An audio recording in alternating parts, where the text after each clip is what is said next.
Здравствуйте, мои друзья! Сегодня мы с вами приготовим очень вкусный пирог. Будет он без муки, без молочных продуктов. Это миндальный пирог с ягодами. Подходит для праздника еврейского Песах. Для теста нам понадобится 4 яйца, 10 грамм ванильного сахара, стакан – это 200 грамм просто сахара и щепотка соли. В этом рецепте я пользуюсь стаканом объемом 250 миллилитров. Все размешиваем до однородности. Пошаговый рецепт и в граммах и стаканах вы сможете прочитать в описании под видео.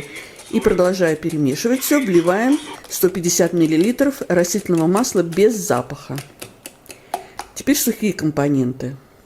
2 стакана миндальной муки, стакан кокосовой стружки и 5 грамм, это чайная ложка разрыхлителя. Все как следует перемешиваем, это наше тесто. Друзья мои, если вам нравится видео, ставьте лайк, это поможет продвижению видео, его увидит большее количество зрителей. Вот такое по консистенции тесто у нас получилось. Форма у меня 24 сантиметра диаметром, можно взять форму 26 сантиметров. И дно и бока я выстелила пекарской бумагой. Выкладываем тесто и сверху на тесто нужно насыпать ягоду. У меня 150 грамм черной смородины, она у меня замороженная. Я ее даже не размораживала. Можете взять любую ягоду на ваш вкус.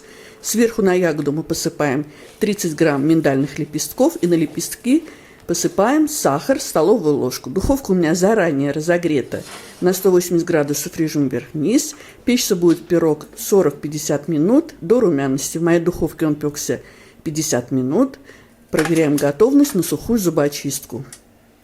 Когда пирог остынет, убираем форму, убираем пекарскую бумагу, выкладываем на блюдо. У меня пирог чуть теплый, я не дождалась, пока он полностью остынет. Перед подачей можно его посыпать сахарной пудрой. И сейчас мы будем разрезать мой теплый пирог и пробовать его. Режется он прекрасно. Посмотрим, что же у нас получается в разрезе. А в разрезе посмотрите, какая у нас красота. Ну что, будем пробовать. Друзья мои, он такой насыщенный, богатый по вкусу, влажный.